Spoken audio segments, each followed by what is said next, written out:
Good morning, ladies and gents, welcome back to the channel, a brand new video. Now I thought it was meant to be summer, but obviously it's not here because I've got my jacket on, my Sherpa jacket, which I've not worn for a very long time. Absolutely freezing. Last few days I didn't have to have my heat seater on. Why was that so hard to say? But I had a nice anniversary meal with Kerry the night. Went to a place called the Schoolhouse by Hares, Lark Lane. Had a keema pizza, basically keema lamb mince with cheddar and andouille sausage. We had, what else do we have? Basically calamari and then some fries. It was very nice. And then yesterday ran 11k, surprisingly at a 10k PB. Just I went out for like a 60-minute, I want to say fartlek. So basically just varying distances of varying intensity. So that was good. I didn't intend to hit the 10k PB, but I think once I got close to that time, I just thought, why not see what I can hit? So there's definitely room in the tank to hit maybe a sub 50 minute, like I said last week. But right now, as you can tell, it is an early start myself. That's why I'm talking a bit all over the place. My brain's just all...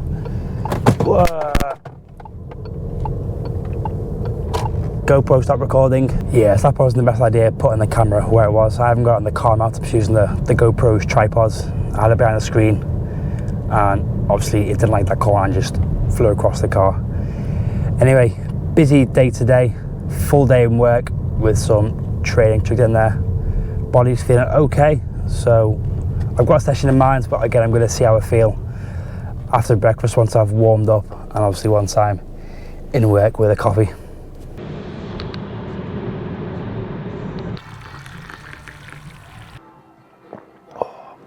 Sweet nectar, finally getting a coffee in this morning. And I was thinking, those previous clips, the intro, it's just, I find it a bit frustrating at times going to record. I have an idea of what I want to say, how I want to say it, but as soon as I hit record and look at the camera, my mind just goes blank, it all jumbles up, and I just can't say it how I'd like to. I'm even struggling to record this clip right now. I don't know why, it's rather odd. Maybe it's just the lack of caffeine, but morning coaching is done. First part anyway, I'm gonna have this coffee now, let that get into the system, let that wake up my brain, and then have some breakfast, which ran out of oats yesterday, so I had shredded wheat in a smoothie, so I'm having more shredded wheat again, just the usual with shredded wheat. Actually makes, but it's probably one of my favourite cereals to have, and it makes a good substitute for oats. Just mix it up, probably between these and Cheerios, my favourite, so I'm gonna enjoy all this, let that digest, and then it'll be time to train. If you hadn't guessed already, I'm completely winging this high rocks training, certainly for the next 4 weeks before I get a program when I'm 13 weeks out. But since last week, safety bar squats, aggravated hip, I'm not doing those, but keeping Fridays as this main sort of endurance day, sort of high volume day, I've gone for this, keeping the lifting in there, because I just fancied it, but the body is feeling like usual, 8 AM roughness, like heart rate spiking quite easily, so I've brought the weight down. Well, I've actually done what I've said, to be honest, and that is this, if you can see that, 10 down to 1 of deadlifts and bench press with a 12-meter sled push after each round, just keeping things a bit lighter. Again, deadlifts, can't remember what I just said, deadlifts at 1.25 body weight, bench at 0.75% body weight, so which is 110 for the deadlift and 66 for the bench. There's the weights loaded. Can I see the screen? Oh, there. And there for the deadlift. Yeah, just gonna flow through these. Like I was saying, the heart rate's spiking easily, but I'll keep this lighter so I actually enjoy this session and just get like a good pump from it rather than trying to do anything sort of higher paced, higher tempo. I feel this is a good mix of just endurance, sort of grunt work, if you like, and then any accessory work outside, so afterwards, if I decide to do any, I might do the lunges, but I'll see how the legs are feeling, and maybe just stick with some upper body bro stuff like ring rows, curls, the good stuff.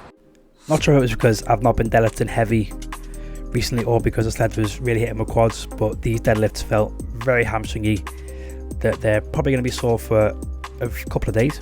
For most of the deadlifts, until around the 5s, I was doing a mixed grip, which I've always disliked on any heavy deadlifts, but for lighter volume work, I actually prefer it because it just takes away the need to to really focus and set up for hook grip. But again, yeah, I'm not a fan of mixed grip because I've seen a lot of bicep tears, not personally but online, and yeah, it just doesn't sit well with me. Bench rate was fine, but my chest was still feeling the previous session's chest work, being that I'd hit a heavy upper body session 2 days prior. And I mainly wanted to do this session just to tax the posterior chain, and bench was put in there for the pump with the sleds put in there instead of cleans for that little bit of high rocks specificity and an extra conditioning aspect. Okay, this is a variation of, I want to say, Linda, the 3 bars of death, which is deadlifts, bench and cleans at different parts of the body. This is only 1.2 times body weight for deadlift, 0.75% for bench. Can't remember if I just mentioned that or not. So a little bit lighter, as I don't think I could have done it at the prescribed weight yet. I may do this again with heavier or some sort of variation of deadlift and bench on Fridays for the next couple of weeks. It was a nice little session, and I generally thought it would take much longer than it did, but I was able to have like a little walk between movements, which was quite beneficial for me to maintain a nice day rhythm, not spike the heart rate too much, not get too out of breath. And you saw after the sled I was taking a second or two just to wipe where I was off on the board, because I was definitely forget where I was, and I tend to just be quite forgetful and just get in the zone, going through the motions in rounds. But yeah, it was genuinely good one. It took, what, I think you'll see in a second, 13 minutes 4 seconds. And yeah, I'll probably do versions of this until I decide to jump on a proper high rocks program.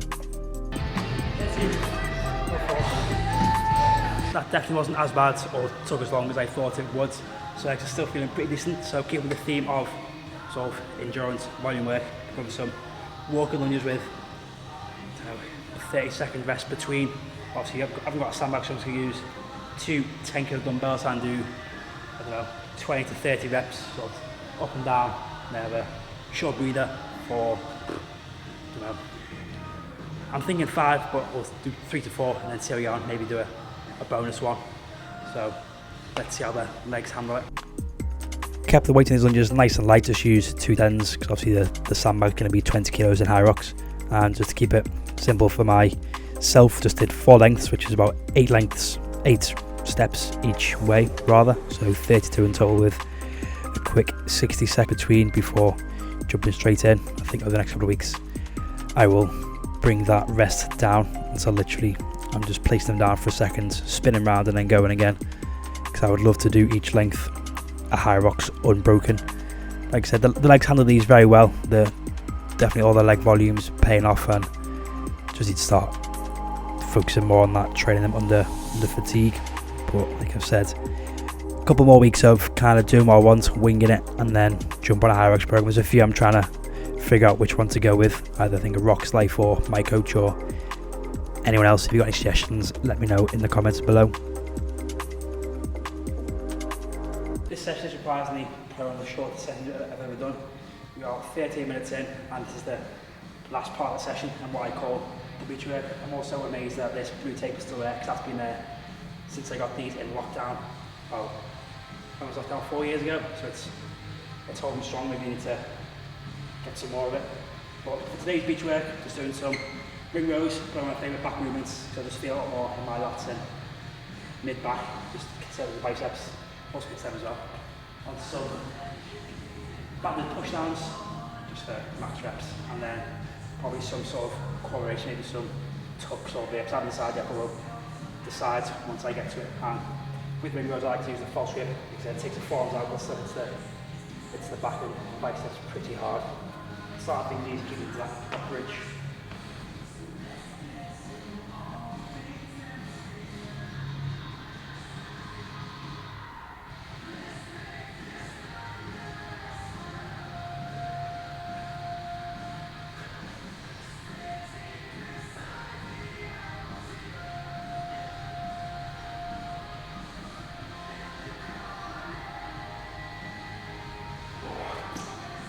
What I'm doing is with the band, I like to do a slight lean forward to keep all that tension on the tricep, just so we're pressing straight down.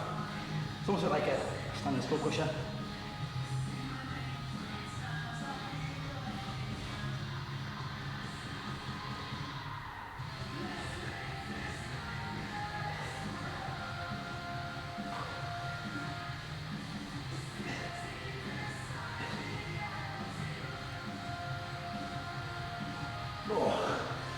to be back to go to the band as well, slam in the face.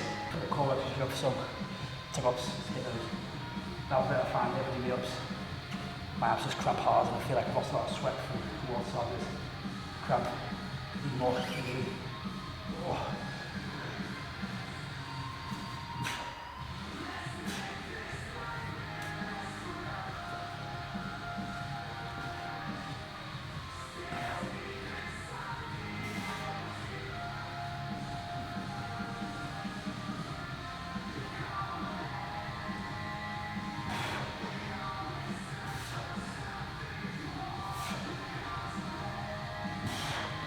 Oh, good for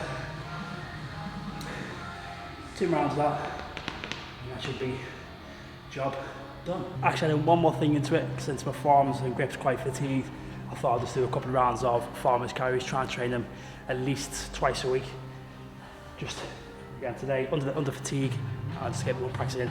Go to 32s like I said in the previous one. I don't want to do the 24s because they're mixed handles and that just, I don't know, it's an ick of mine to use all the weight. So a couple rounds, max distance, maybe some curls, and then job done.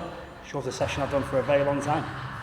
And for these fast guys, not sure if I've pointed out before, but I like to walk sort of corner to corner in a bit of a figure 8. Just adds a little bit more distance. It's probably not much at all, but just to get used to turning with the kettlebells, because I think there's 3 or 4 turns during the race, so it's just good to train that. Obviously it would be nice to go a little bit further and practice the turn, but it is what it is. Got to make do with what I've got. I think this was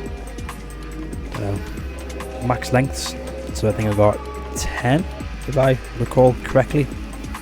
And then after I've done those, it was just 2 sets of semi-reverse grip dumbbell curls, just hit more of the forearm and get a little bit of a bicep bump. I think I did superset these with regular curls, but obviously didn't film them because I just forgot. I wanted to get the session done.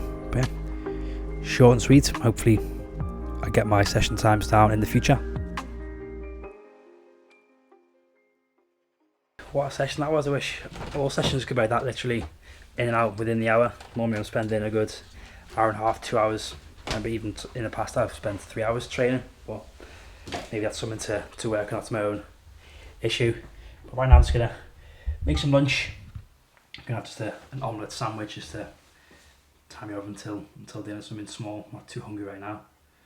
But yeah, it was a very good session. Tomorrow I'm gonna run 12-15k. I'll probably put what I do now here on screen. But that's gonna be it for today's video. I'm gonna have this, head back to work, coach for the evening, and then have a nice chilled weekend. Run tomorrow. Sunday is Father's Day here in the UK. Obviously a bit bittersweet because obviously my dad passed away, getting on for almost 6 years, but my granddad's still around, which is very nice. So he's getting on a bit. So I start to see the grandparents getting older. But that's life, innit?